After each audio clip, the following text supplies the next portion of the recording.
नमस्कार, मैं हूं आशीष अग्रवाल और आप देख रहे हैं एएनबी न्यूज का खास कार्यक्रम मुद्दे की शुरुआत करेंगे। कोई कल्पना या योजना जब तक धरातल पर नहीं उतरती तब तक उस पर विश्वास करना बड़ा कठिन है। विपक्षी एकता के लिए 12 जून को प्रस्तावित बैठक हो, देख लीजिए। सब कुछ ठीक चल रहा था, कहीं किसी को कोई शक नहीं था कि बैठक टलेगी, लेकिन टलनी थी तो टल गई। अब बैठक की नई तारीख 23 जून फाइनल हो गई है। कांग्रेस के राष्ट्रीय अध्यक्ष मल्लिकार्जुन खड़गे और सीनियर लीडर राहुल गांधी भी इसमें शामिल होंगे। हालांकि कांग्रेस के रवैये से विपक्षी एकता पर फिर सवाल उठते दिख रहे हैं। अटकलें हैं कि कई विपक्षी दल कांग्रेस की भूमिका को लेकर पूरी तरह से आश्वस्त नहीं है। यहां तक कि कर्नाटक में कांग्रेस की जीत को विपक्षी एकता के लिए नुकसानदायक होने की आशंका भी जताई जा रही है। उधर नीतीश कुमार भले विपक्षी एकता को लेकर पूरे देश के नेताओं को एकजुट करने की मुहिम में जुटे हों, लेकिन उनका महागठबंधन उनके हाथों से फिसलता दिखाई दे रहा है। दरअसल बिहार में महागठबंधन की सरकार में 7 राजनीतिक दल एक साथ हैं। यहाँ सरकार में सभी शामिल हैं, लेकिन सभी दल हर मुद्दे को लेकर अलग अलग राय बना रहे हैं। मुख्यमंत्री नीतीश कुमार को सबसे बड़ा झटका उनके ही दल के कभी मुख्यमंत्री रहे जीतन राम मांझी से लग सकता है। जीतन राम मांझी अब अपना अलग दल चलाते हैं। उनकी अलग अलग डिमांड है, उसे पूरा करना मुख्यमंत्री के लिए मुश्किल ही नहीं, नामुमकिन हो सकता है। वहीं वाम दल कई मसलों पर सरकार के साथ खड़े नहीं रहते, सवाल उठाते हैं। कभी कभी विधानसभा में भी लेफ्ट पार्टियां विरोध करने लगती हैं।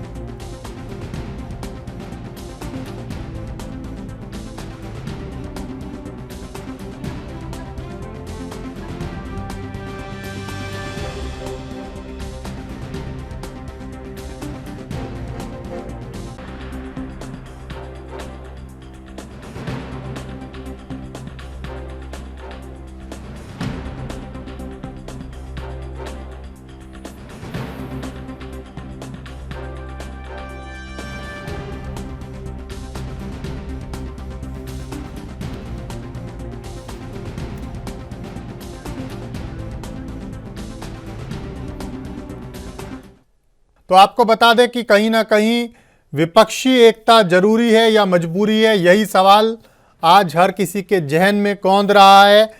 नीतीश कुमार लगातार विपक्षी एकता के लिए लगे हुए हैं, तमाम विपक्षी दलों के नेताओं से मुलाकात कर रहे हैं, एकजुट करने की कोशिश कर रहे हैं। लेकिन बड़ा सवाल, क्या 2024 के आम चुनावों से पहले और इस साल देश में होने वाले कई राज्यों के चुनावों से पहले ये विपक्षी एकता पूरी तरह से नजर आ पाएगी?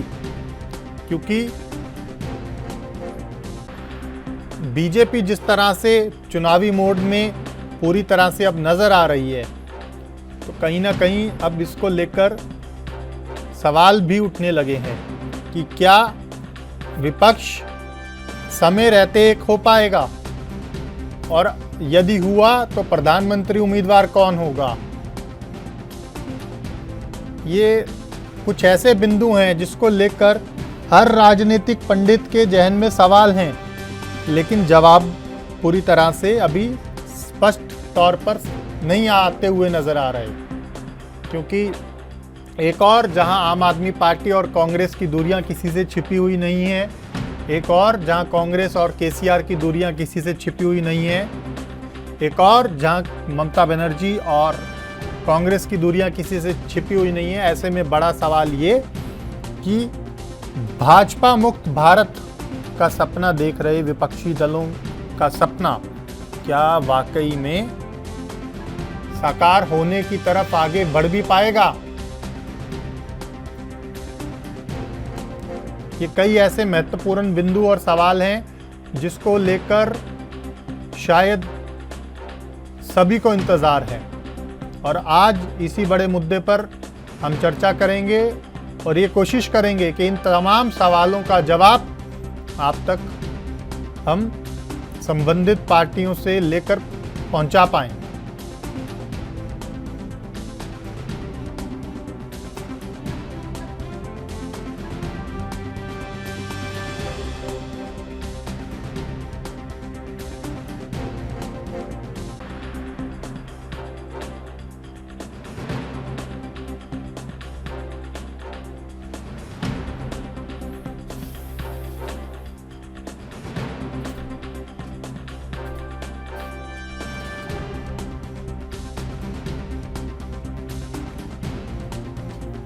तो आपको एक बार फिर से बता दें कि विपक्षी एकता जरूरी है या मजबूरी है। आज इसी बड़े मुद्दे पर चर्चा की शुरुआत करेंगे। 23 तारीख को विपक्ष की बिहार में बड़ी बैठक होनी है, जिसमें कांग्रेस के राष्ट्रीय अध्यक्ष मल्लिकार्जुन खड़गे, राहुल गांधी समेत कई बड़े नेता शामिल होंगे। हालांकि कांग्रेस के रवैये से विपक्षी एकता पर सवाल उठते दिख रहे हैं। अटकलें हैं कि कई विपक्षी दल कांग्रेस की भूमिका को लेकर पूरी तरह से आश्वस्त नहीं है। यहां तक कि कर्नाटक में कांग्रेस की जीत को विपक्षी एकता के लिए नुकसानदायक होने की आशंका भी जताई जा रही है। ऐसे में 2024 में क्या पूरा विपक्ष एकजुट हो पाएगा, ये बड़ा सवाल है।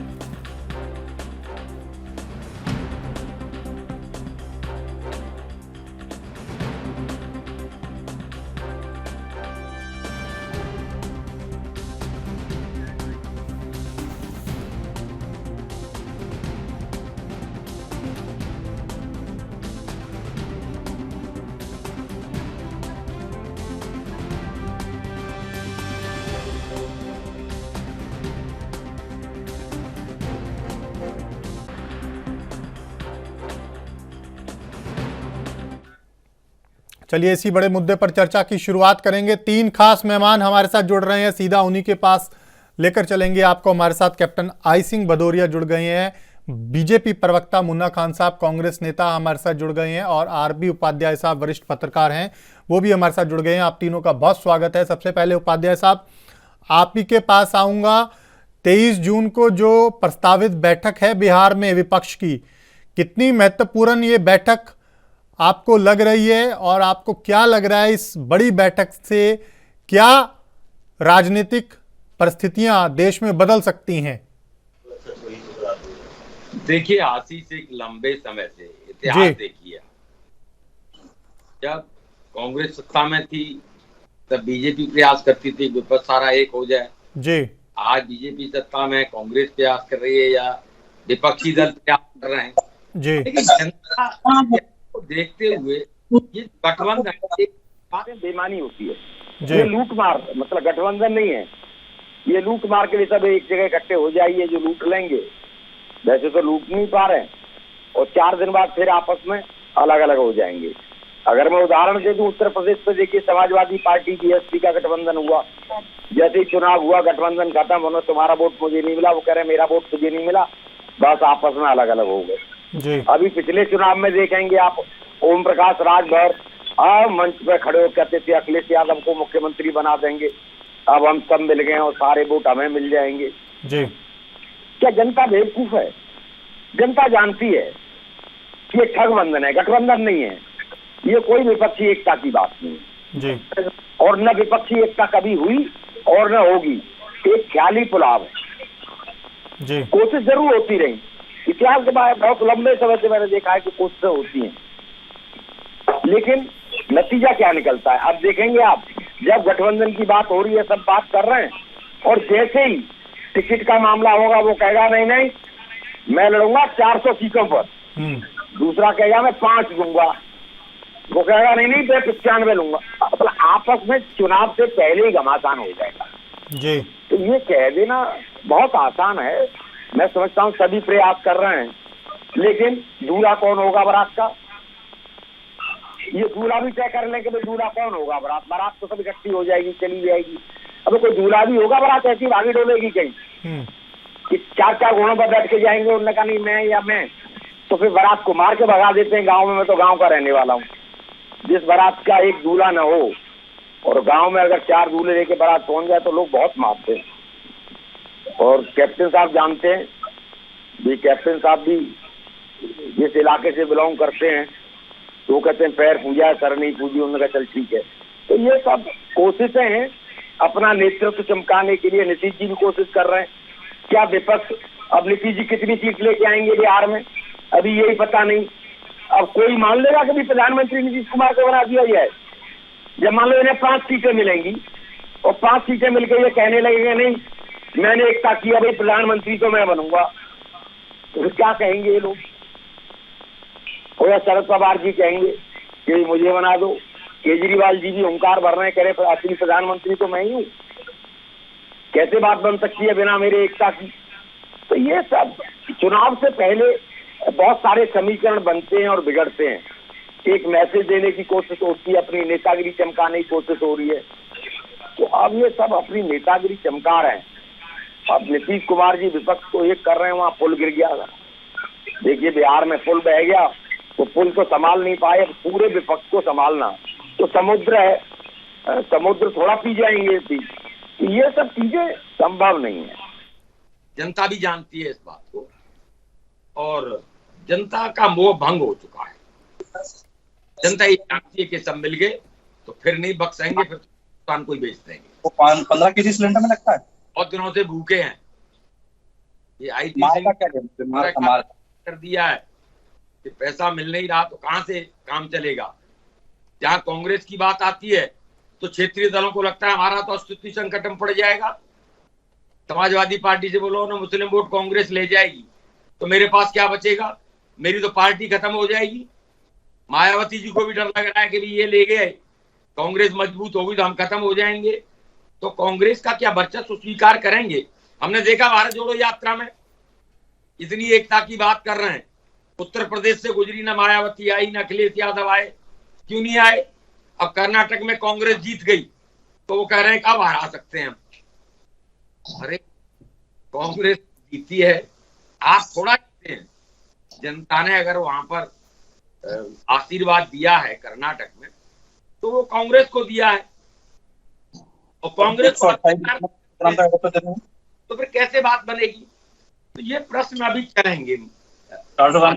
ठीक है मुन्ना खान साहब, जैसे इलेक्शन नजदीक आएगा ये सब खत्म हो जाएगी। जिसकी जितनी संख्या भारी उतनी उसकी स्थिति, जिसके पास लोकसभा की ज्यादा सीटें होंगी वो प्रधानमंत्री बनेगा।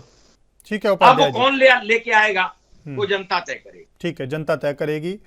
लेकिन बड़ा सवाल जो उपाध्याय साहब की बात में से निकल कर आया, मुन्ना खान साहब, कांग्रेस का वर्चस्व क्या बाकी के राजनीतिक दल स्वीकार करेंगे? कांग्रेस का नेतृत्व क्या ममता बनर्जी, शरद पवार, उद्धव ठाकरे की शिवसेना, बसपा, सपा, आम आदमी पार्टी, कैसे बात बनेगी? आशीष जी, सबसे पहले तो आपका बहुत बहुत धन्यवाद। और हमारे साथ बैठे उपाध्याय जी, मैं इनका बहुत ही सम्मान करता हूँ, बहुत वरिष्ठ व्यक्ति है, आदर करता हूँ इनका।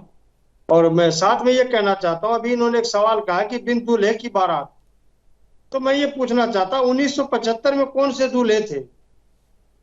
जो जेपी आंदोलन में बारात आ गई। 89 में कौन से दूल्हे थे? हम इतना 96 में कौन से दूल्हे थे? प्रधानमंत्री बन गए। तो इन बातों से अब देशवासियों को कोई लेना देना नहीं कि दूल्हा को। जवाब देशवासियों, मैं बहुत जवाब आई थी अपनी बात पूरी कर लें। देशवासियों को अब ये लग रहा है कि हम 9 साल से लगातार झूठ से परेशान है, लूट से परेशान है, झूठे दल से परेशान है, झूठे सरकार से परेशान है। इसलिए देश की जनता ने अब ठाना है और बीजेपी को भगाना है। ये देश का मूड कह रहा है। आपने कर्नाटक चुनाव में देखा होगा कि किस तरीके से भारतीय जनता पार्टी के द्वारा साम दंड भेद सभी अपनाए गए। प्रधानमंत्री जी वहां बार बार रैलियां की, 26 रैलियां की, 72 सभाएं की, 26 किलोमीटर यात्रा की, पद यात्रा की, और वहां पे एक ही नारा था, जय बजरंग बली।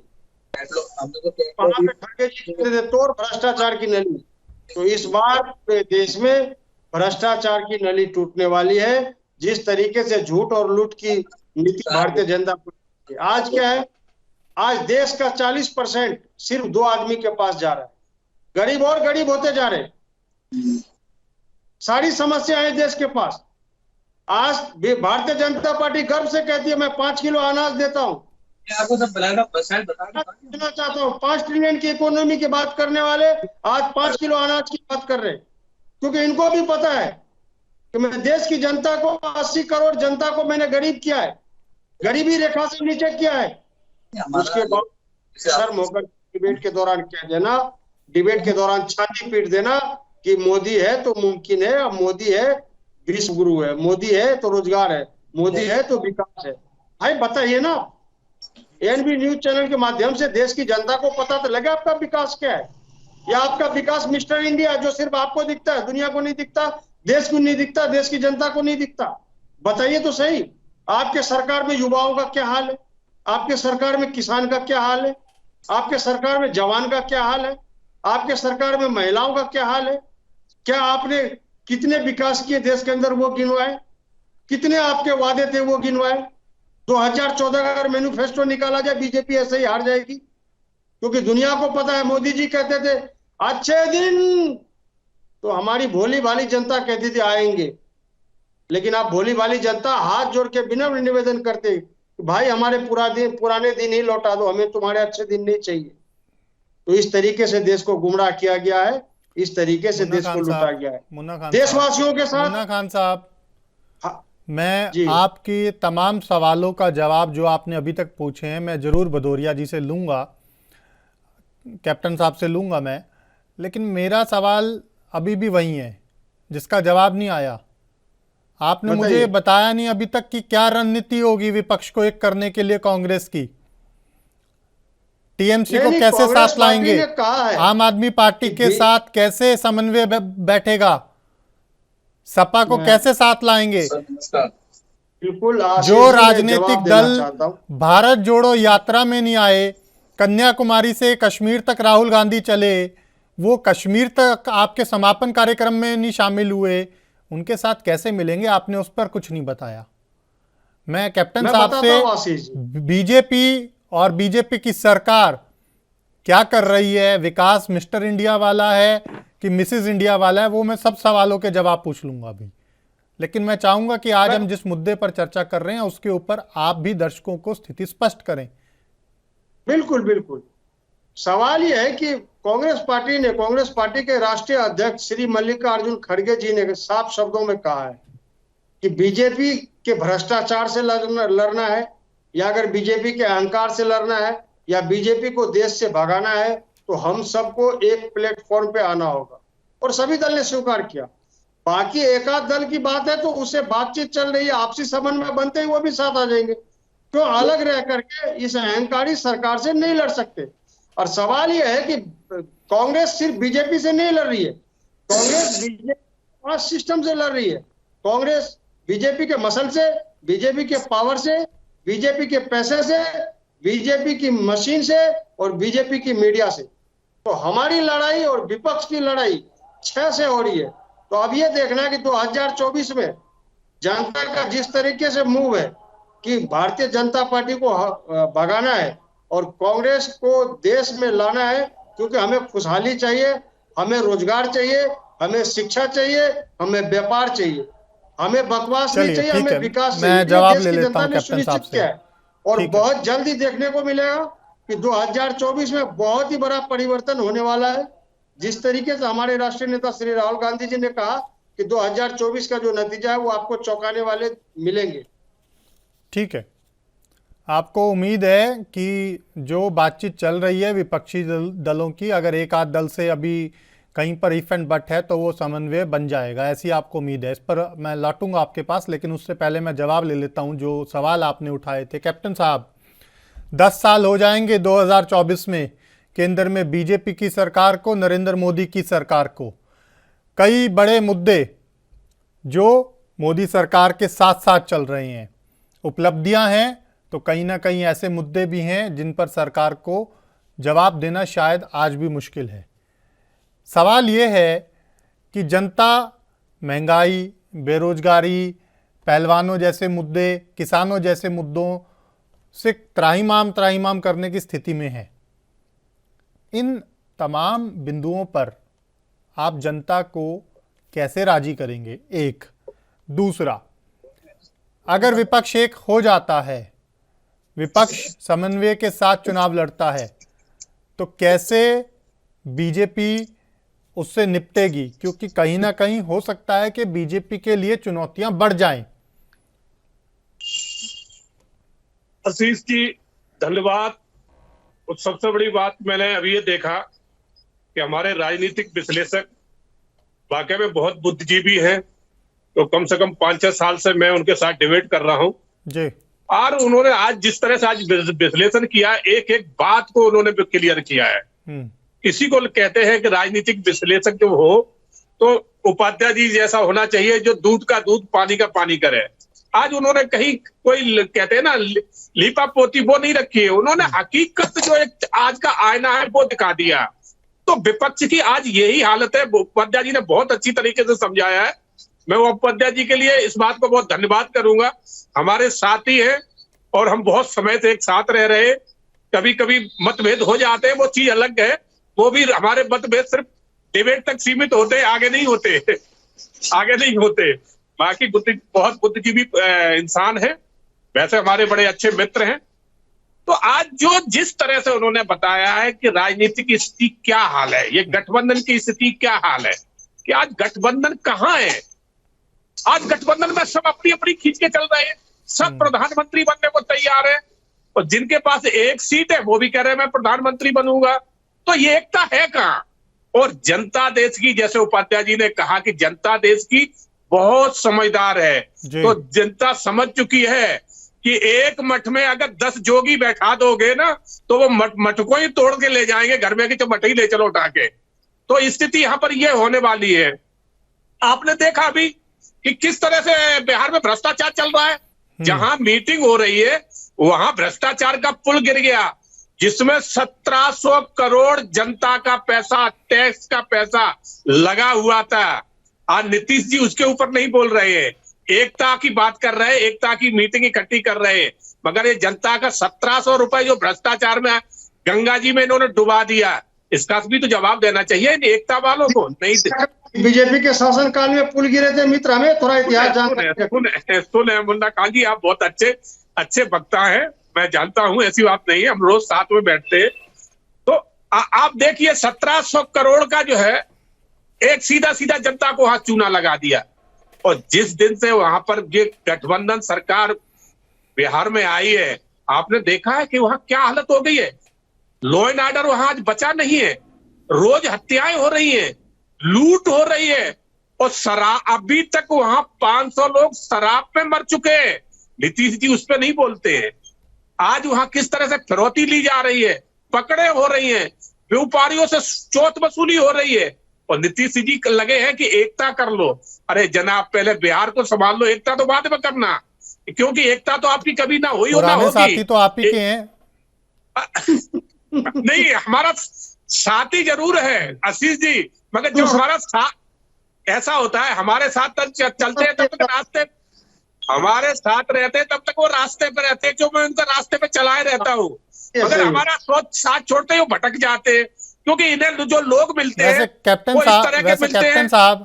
साहब आपकी बात से ना बहुत एक राजनीतिक दृष्टिकोण से अगर मैं कहूँ, जो विपक्ष से भाजपा में आ जाता है उसको आप सुधार देते हैं, उसको आप सही रास्ते पे चला देते हैं, और जो भाजपा से चला जाता है वो तुरंत ट्रैक से उतर जाता है। ये कौन सी घुट्टी है, ये समझ नहीं आया आज तक मुझे, क्या देश के कई बड़े बड़े राजनीतिक पंडितों को, कि जो बीजेपी में आ गया उसको आपने सही रास्ते पर डाल दिया, और जो बीजेपी से चला गया वो ट्रैक से उतर गया।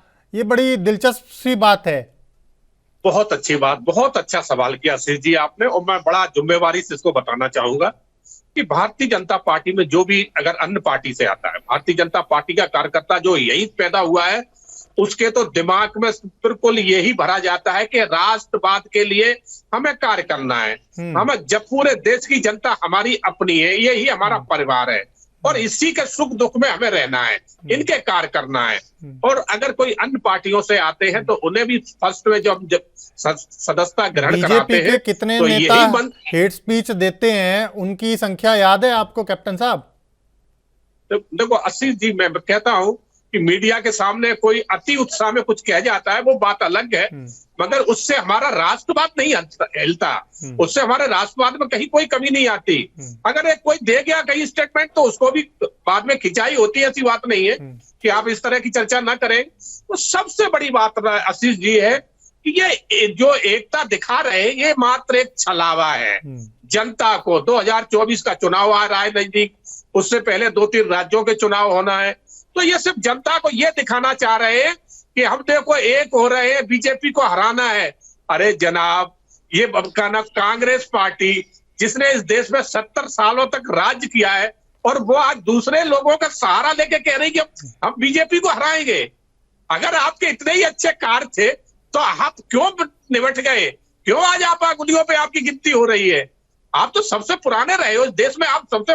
अभी हमारे मुन्ना खान जी ने एक बहुत अच्छी बात कही थी, अच्छी तो मैं नहीं कहूंगा उसको कि अच्छी कही थी, इन्होंने उसमें वो टच किया था कि आज सेना की क्या हालत बना दी। बिल्कुल आशीष जी, आपकी जब शासन था मैं उस टाइम में सेना में था और उस टाइम जो सेना की हालत थी वो मैंने देखी थी। ना हमारे पास अच्छी जो है ना यूनिफॉर्म होती थी और ना अच्छे इक्विपमेंट होते थे, और तो और हमारे पास टाइम से उपलब्ध अम्लीसन भी नहीं होता था। और अगर पाकिस्तान और चाइना कहीं से हमारे ऊपर फायर कर देता था ना हमारी पोस्टों पे, तो हमें फायर करने का आदेश नहीं होता था कि आप फायर करोगे।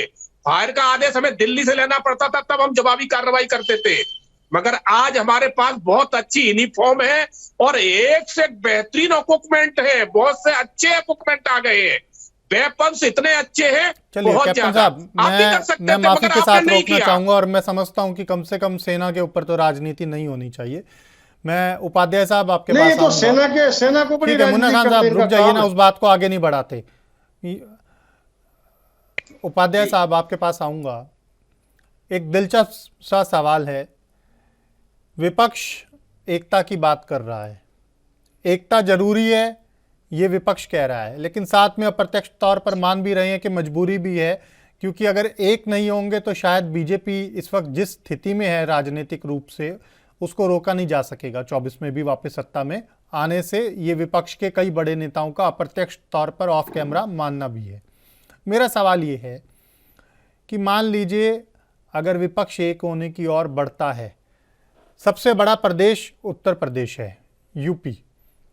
अब सवाल ये है, यूपी में बीजेपी के बाद समाजवादी पार्टी, बहुजन समाजवादी पार्टी, इनसे कैसे समीकरण आपको लगता है कि बैठ पाएगा कांग्रेस का?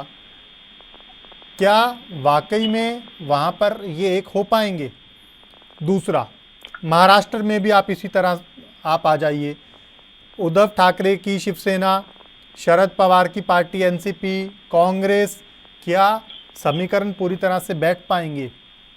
बंगाल के अंदर, क्योंकि जिस तरह से ममता बनर्जी और कांग्रेस की दूरियां किसी से छिपी हुई नहीं है, क्या सहमति बन पाएगी?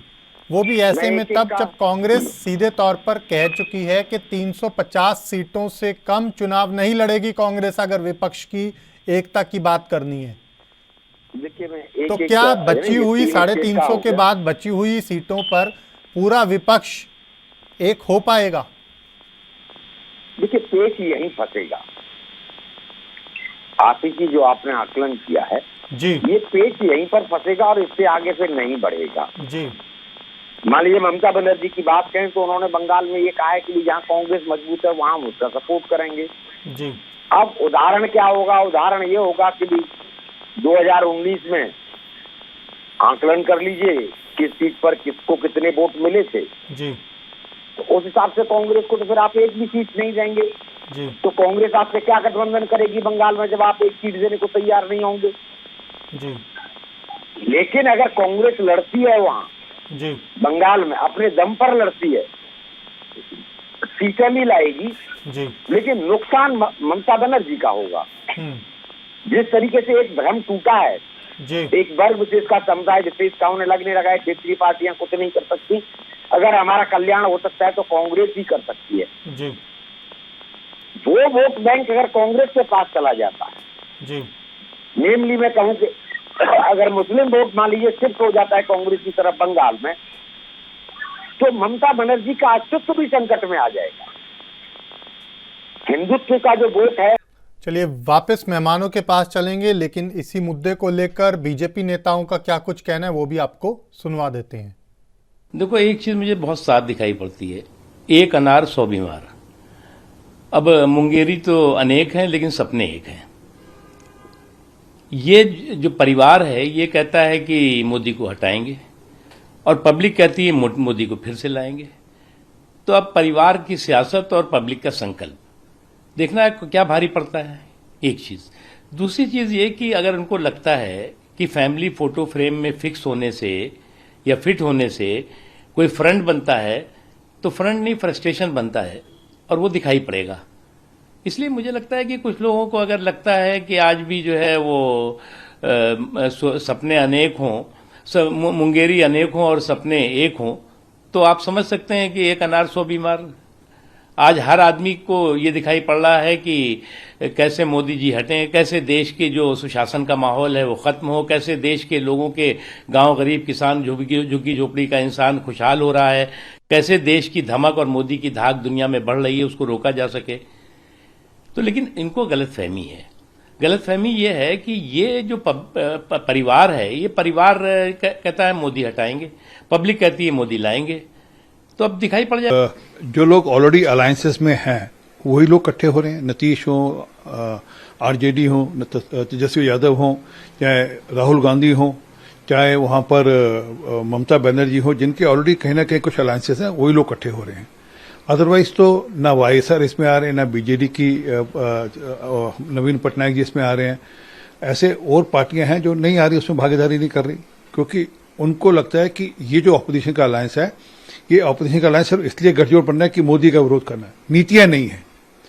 अगर नीतियां हो तो लोग इकट्ठे हो सकते हैं, और नीतियां किस प्रकार की, नीतीश बाबू जो इसके सूत्रधार हैं पूरे ऑपोजिशन यूनिटी के, उनके यहाँ एक विधायक ओपनली कहते हैं कि हम मुसलमान बच्चों को बम बनाने के लिए इसलिए छूट देते हैं कि आत्मरक्षा के लिए छूट देते हैं, और नीतीश कुमार का एक शब्द नहीं निकलता। 1700 करोड़ रुपए का पुल बह जाता है और इनमें से किसी एक नेता का एक शब्द नहीं निकलता। तो लोग नेता से ज्यादा और एक गठजोड़ से ज्यादा नीतियां देखते हैं। दूसरी ओर स्पष्ट एक नेता है प्रधानमंत्री मोदी जी में, और उनकी जन कल्याणी नीतियां हैं। चलिए मेहमानों के पास चलेंगे और चर्चा को आगे बढ़ाएंगे। आज बड़ी चर्चा यही कर रहे हैं कि विपक्षी एकता जरूरी है या मजबूरी है। उपाध्याय साहब, आपके पास आऊंगा। हम यही चर्चा कर रहे थे कि जो यूपी, महाराष्ट्र, बंगाल, दिल्ली, ये राज्य हैं, यहाँ पर समीकरण बैठेगा कैसे, क्योंकि लड़ाई सभी राजनीतिक दलों की अपनी अपनी है। देखिए, समीकरण तभी बैठ सकता है जब हिस्सेदारी देंगे। क्या बंगाल में ममता बनर्जी जितनी सीटें कांग्रेस को चाहिए उतनी दे पाएंगी? जी। इसी तरीके से उत्तर प्रदेश में है, क्या समाजवादी पार्टी उतनी सीटें देगी? देखिए, राष्ट्रीय पार्टी है कांग्रेस, कांग्रेस बड़ी पार्टी है, पूर्व से पश्चिम, उत्तर से दक्षिण। तो क्या क्षेत्रीय पार्टियां स्वीकार करेंगी कांग्रेस को? क्या उनका जो हिस्सा है वो सत्ता में जो होना चाहिए, क्या वो दे पाएंगे? नहीं दे पाएंगे। मुझे नहीं लगता है कि पीछे जब हमने चुनाव हुए तो देखा कि कोई बातचीत करने को कांग्रेस से तैयार नहीं था। और क्षेत्रीय दल बहुत अच्छी तरह जानते हैं आशीष कि जैसे ही कांग्रेस मजबूत होगी उनका अस्तित्व खत्म हो जाएगा, बिखर जाएगा। सबके तो समीकरण है, मतलब वोट बैंक कहां से आया? आप देखेंगे सब कांग्रेस का वोट बैंक पर ही कब्जा कर करके वो अपना वजूद बचाए हुए था। अभी कह रहे परिवार की बात चलती है, तो देखिए, परिवार या कोई व्यक्ति स्वयंभू नहीं होता। बिना जनता के आशीर्वाद के कुछ नहीं हो सकता। परिवार हो, व्यक्ति हो, जनता आशीर्वाद देती है, जनता जिसको चुनती है जी, वो प्रधानमंत्री बनता है, वही एमएलए, वही प्रधान बनता है। बिना जनता के किसी भी परिवार में से कोई, मैं चाहूं कि कि भाई मैं अपने परिवार को मेंबर ऑफ पार्लियामेंट बना दूं, क्या बना सकता हूं? जी जनता बनाती है, जनता चुनती है। तो इस तरह से कहना कि परिवार के फ्रेम में 70 साल उस परिवार को फ्रेम में रखा या आशीर्वाद दिया, तो जनता ने दिया, हमने नहीं, जनता ने। तो देखिए, जनता आज किसको स्वीकार करेगी, किसको स्वीकार नहीं करेगी, कि जनता का ही प्रेरोगेटिव है, इसमें हम कुछ नहीं कह सकते। रहा देखिए, अब कुछ बातें बड़ी अतिशयोक्ति हो जाती हैं कि भी मान लीजिए सेना के पास हथियार नहीं थे, कुछ नहीं था, फिर भी पाकिस्तान को हराकर बांग्लादेश बन गया। अभी कैप्टन साहब कह रहे थे कि सेना के पास हथियार ही नहीं थे, तो बिना हथियारों के किस तरीके से पाकिस्तान से लड़ाई लड़के बांग्लादेश अलग कर दिया? मैंने इसीलिए इंटरप्ट भी किया उनको। देखिए क्या संभव है। देखिए, अब बात चलती है कि भाई पहले गोली चलाने का आदेश लेना पड़ता था, तो वो तो आज भी है। पुलिस है, सेना है। मुझे बताएं कि भी चाइना बॉर्डर पर जब हुआ तो वो डंडों से मार मार के, तो भी हम कहाँ, वो एक संधि थी, भी गोली नहीं चला सकते। तो न चाइना ने गोली चलाई, न हिंदुस्तान के सैनिकों ने गोली चलाई। ये बिल्कुल वही बात है उपाध्याय साहब, जैसे हर सरकार कहती है राज्यों के अंदर की अफसरशाही हावी नहीं है, लेकिन सरकार किसी की आ जाए, अफसरशाही तो अपने हिसाब से चलती है ना।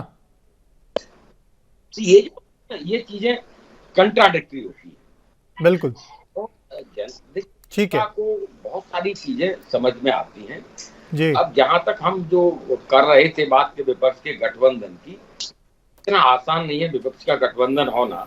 एक महाराष्ट्र की बात रह गई, जहां आपने कहा, तो देखिए शरद पवार जी खुद चाहते हैं कि उनकी पार्टी एक राष्ट्रीय पार्टी बने, और क्यों नहीं चाहेंगे? नहीं, महाराष्ट्र के साथ पंजाब की, दिल्ली की, छत्तीसगढ़, राजस्थान और भी बहुत सारे ऐसे राज्य हैं। तो कांग्रेस को खुद मजबूत होना होगा, कांग्रेस को खुद चुनाव लड़ना होगा।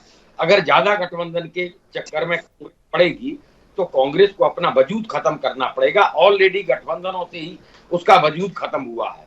जहां जहां जिस पार्टी के साथ गठबंधन हुआ, उसी पार्टी ने उनके वोट बैंक पर कब्जा किया, ठीक है, और वो पार्टी मजबूत हो गई, और वहां कांग्रेस का जनाधार था नहीं। ठीक है, तो कांग्रेस को अपने दम पर लड़ना होगा, अपने दमखम पर प्रूव करना होगा, और कांग्रेस ही एक ऐसी पार्टी है जो बीजेपी को टक्कर दे सकती है। इस बात को बीजेपी जानती है, प्रधानमंत्री जानते हैं, गृह मंत्री जानते हैं। वो टारगेट जो रहता है वो कांग्रेस पर रहता है कि किसी भी तरह कांग्रेस कमजोर हो, किसी भी तरह से कांग्रेस बिखरे। और देखेंगे बीजेपी ने जो नेता लिए वो भी कांग्रेस, बिल्कुल, क्योंकि राष्ट्रीय स्तर पर तो लड़ाई कांग्रेस वर्सेस बीजेपी ही नजर आती है ना हमेशा। आज से नहीं, लंबे समय से।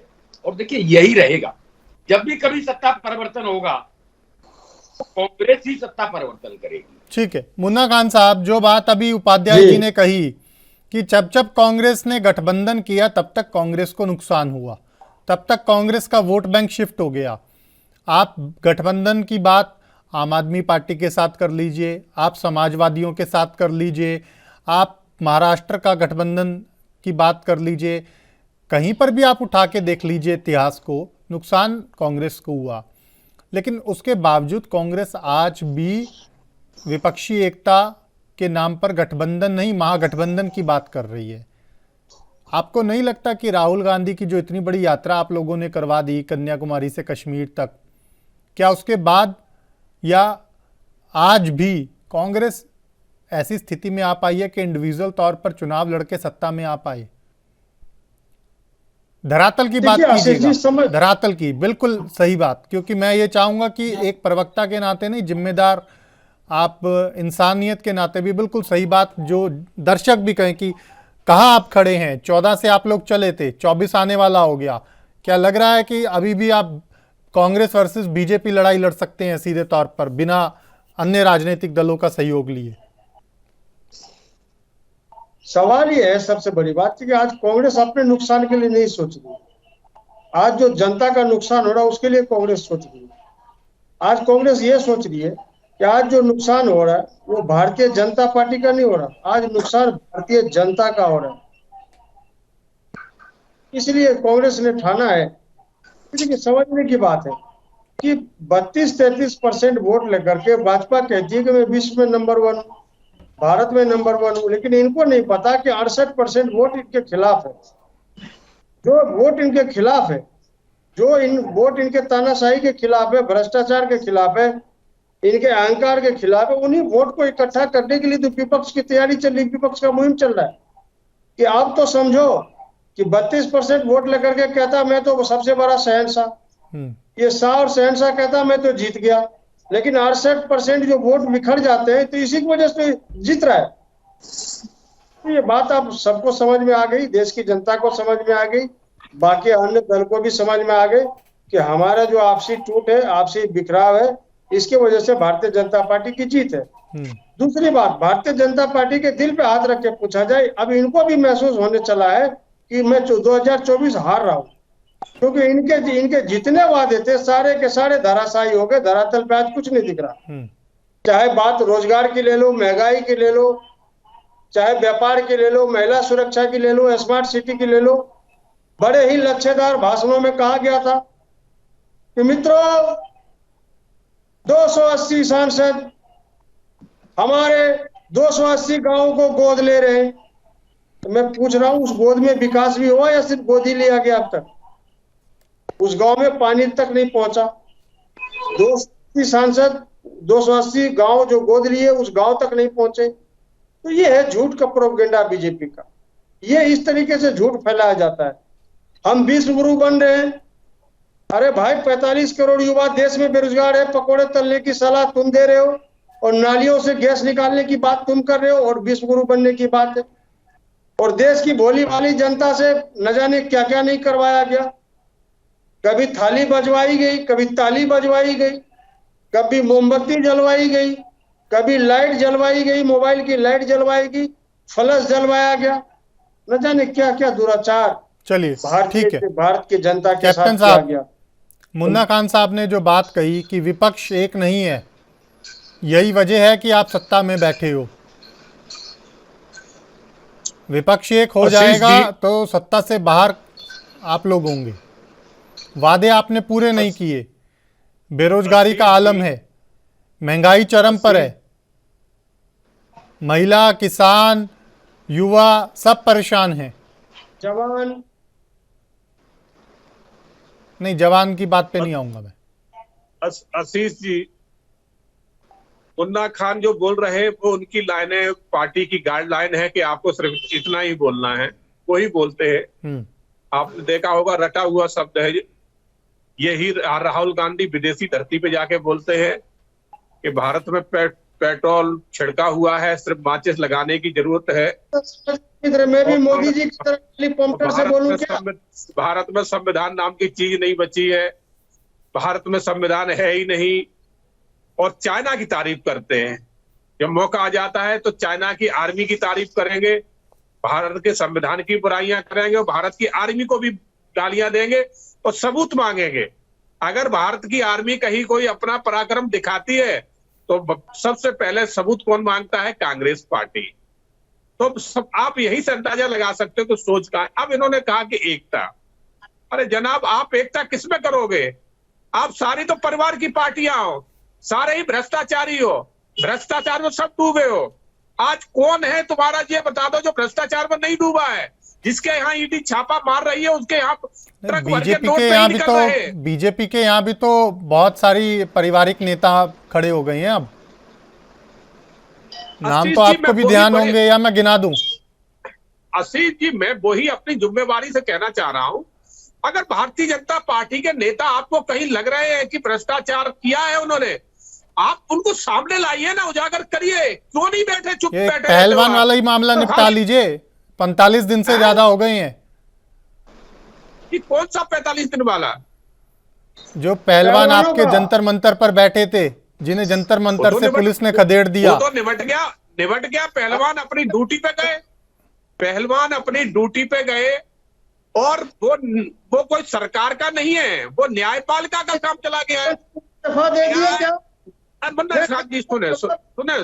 साहब, अभी भी मामला सरकार के पाले में ही है। कि बड़ी सभाओं में कहते क्या हुआ, कैसे हुआ, कहाँ हुआ। ये तो राहुल गांधी कहते हैं, ये भारतीय जनता पार्टी के ये लाइन नहीं है। भारतीय जनता पार्टी कभी अपनी लाइन इस तरह की लाइन नहीं करते। वो एक महिला पहलवान के लिए, एक बेटी के लिए, देश की बेटी के लिए इस तरीके के भाषाओं का शब्द का इस्तेमाल करते हैं। कहाँ हुआ, क्या हुआ। सुकन्या भी थी, ये संसद की सुकन्या भी देश की बेटी थी जिसका बलात्कार राहुल गांधी पे लगा था आरोप। सुकन्या भारत की बेटी नहीं थी, सुकन्या भारत की बेटी नहीं थी क्या? नहीं, सुकन्या भारत की बेटी नहीं थी जिसका बलात्कार का आरोप राहुल गांधी पे लगा था।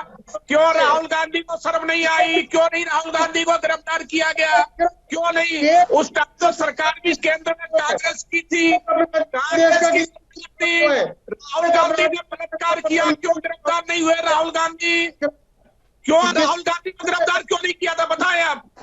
हमारी गिरफ्तार आ रहा हूं उपाध्याय साहब, आप ही के पास आ रहा हूं।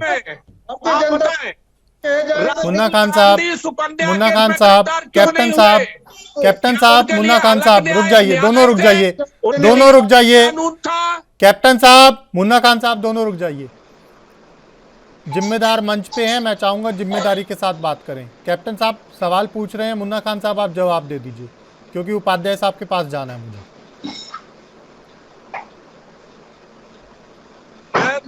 मुन्ना खान जी से जानना चाहता हूं क्योंकि कांग्रेस का राहुल गांधी के टाइम ऐसा क्यों था कि सुकन्या बलात्कार केस लगा और राहुल गांधी को उस टाइम गिरफ्तार क्यों नहीं किया गया, जबकि केंद्र में सरकार इनकी थी और दिल्ली में भी सरकार इनकी थी। तो इन्होंने आज दिन तक सुकन्या का पता नहीं है वो कहां गए हैं। तो आप इसका जवाब दे दें। हमने तो एफआईआर दर्ज हो गई और जांच एजेंसियां काम कर रही है और अगर वो गलत होंगे तो गिरफ्तार होंगे, मगर आप सुकन्या का नाम तो कभी लेते ही नहीं हो। थोड़ा एक बार बता दें। कैप्टन साहब जवाब सुन लीजिए। बलात्कार केस लगा कैप्टन साहब, तो उस पर क्या जांच? कैप्टन साहब आप जवाब सुन लीजिए। मुन्ना खान साहब जवाब दीजिए। सुकन्या वाले आरोप निराधार थे और किसी तरह की ऐसी आरोप थी ही नहीं। अब सवाल ये है, जब पहलवानों की बात आएगी तो आप बात करोगे जवाहरलाल नेहरू की, बात करोगे राहुल गांधी जी की, बात करोगे महात्मा गांधी जी की। आप प्रेजेंट टाइम में ये जवाब दें कि क्या चलिए ठीक है, मुद्दे से नहीं भटकते, मुद्दे से नहीं भटकते। ठीक है मुन्ना खान साहब, वक्त का अभाव है, मैं आऊंगा आपके पास। मुन्ना खान साहब, कैसे हुआ, क्या क्या हुआ, अगर ये शब्द आपकी बेटी के लिए कहा जाए या हमारी बेटी के लिए कहा जाए तो आप मित्र हमें बताएं, क्या ये शब्द अच्छे लगेंगे आपको? चलिए ठीक है मुन्ना खान साहब, मुद्दे से नहीं भटकेंगे, मैं आऊंगा आपके पास, मैं आऊंगा। उपाध्याय साहब, पूरे देश ने सुना, क्या अमित जो शाह ने बात सुना? अभी मुन्ना खान साहब कह रहे थे इससे पहले कि विपक्ष बिखरा हुआ है, अगर विपक्ष एक हो जाएगा तो बीजेपी अपने आप सत्ता से बाहर हो जाएगी, क्योंकि बीजेपी को महज 38% ही वोट मिलता है, जबकि 62% वोट तो अब भी विपक्ष ले रहा है। दूसरा जो बात मुन्ना खान साहब कह रहे थे कि बीजेपी ने केंद्र में आने के बाद, राज्यों में आने के बाद जो वादे किए वो पूरे नहीं किए। महंगाई, बेरोजगारी, किसानों का मुद्दा, ये कई ऐसे बड़े मुद्दे हैं 3-4 जिससे कहीं ना कहीं बीजेपी को चुनावों में दिक्कत हो सकती है। आप कैसे देखते हैं, क्या कहना है आपका? मुन्ना खान जी का अपना नजरिया है और कैप्टन आईपी सिंह का अपना नजरिया है। बिल्कुल, ये मुन्ना लेकिन निष्पक्ष राय क्या है वो इसीलिए मैंने आपसे सवाल पूछा। मुन्ना खान जी तो उस तरह की बातें कर रहे हैं जैसे जनता जनता न हो, वोटर वोटर न हो, कहीं आम हो जो सारे बोरी में भर के ले जाएंगे। अरे भाई, जनता को आप कह तो रहे हैं कि भाई 38%, 62% को कैसे एक करेंगे आप? क्या संभावित है? क्या संभावनाएं हैं? अरे वो कोई एसेट्स नहीं है कि आप बोरी में या ट्रक में भर के ले जाएंगे। ठीक है कि भाई ये तो 62 तो यहाँ मेरे पास रखे हैं। यहाँ देखिए, इस देश के अंदर ताली और थाली की बात नहीं हुई जी। एक नेता के कहने से पूरा देश ताली और थाली बजाता है। तो मुन्ना खान जी, आपको भी वो मैथमेटिज्म सीखना चाहिए कि आपके नेता के या आपके कहने से भी देश में ताली और थाली लोग बजाएं। अपने अपने तरीके से सिर्फ कह देने भर से चीजें नहीं होती। ठीक है, तो कोरोना भाग गया था उपाध्याय जी, ये ताली और थाली से कोरोना भाग गया था। नहीं, मोबाइल चलाने से कोरोना भाग्य, मैं पूछना चाहता हूँ क्या मूर्खता की पहचान नहीं है? बात ही नहीं कर रहा हूँ। नहीं, क्या ये मूर्खता की पहचान नहीं है? क्या ये चौथी पास राजा की पहचान नहीं है? अब हम इस बात का जवाब दें। पहचान सिर्फ थाली बजाने से ठीक है, आप सुन लीजिए ना, जवाब सुन लीजिए मुन्ना खान साहब। ताली बजाने से कोरोना भागा। मुन्ना खान साहब अब जवाब सुन लीजिए, उपाध्याय साहब जवाब दे दीजिए। ठीक है, अब जवाब सुनिए मुन्ना खान साहब, वो उपाध्याय साहब बता दीजिए। देखिए, आपने जो कहा कि कोरोना भाग गया, नहीं भागा, मैंने वो बात ही नहीं कही। मैं तो ये कह रहा था कि एक नेता के कहने से पूरा देश ताली बजा सकता है, थाली बजा सकता है, टॉर्च जला सकता है, तो एक स्वीकारता है ना। कोई डंडा लेके नहीं बजवा रहा था, स्वेच्छा से बजा रहे थे लोग। यानी वो वक्त की जरूरत थी, ऐसा माइंड सेट था जनता का कि जनता ताली भी बजा रही थी, थाली बजा रही थी और टॉर्च जला रही थी। तो वो आप क्यों नहीं कर पाते? आप करिए, आप तो विपक्ष में हैं। कुल ये ताली थाली बजवाते हैं, आप कुछ उस तरह का टास्क तो दें। आप अपने कार्य कुल मिलाकर के उपाध्याय साहब ये कहना चाह रहे हैं कि आपके नेताओं में वो क्वालिटी होनी चाहिए कि अगर वो देश के जनता को कुछ कहें तो देश की जनता उसको सुने, उसको माने। वो क्वालिटी एक दिन में डेवलप नहीं होती, वो विश्वास एक दिन में पैदा नहीं होता। ठीक है, तो उसमें समय लगता है और जनता जब विश्वास करती है। चलिए, वक्त का अभाव है, मुझे चर्चा को यहीं विराम देना होगा। आप सभी मेहमानों का हमारे साथ जुड़ने के लिए बहुत बहुत शुक्रिया। अभी के लिए मेरे साथ इतना ही। आप देखते रहिए ANB न्यूज़। नमस्कार।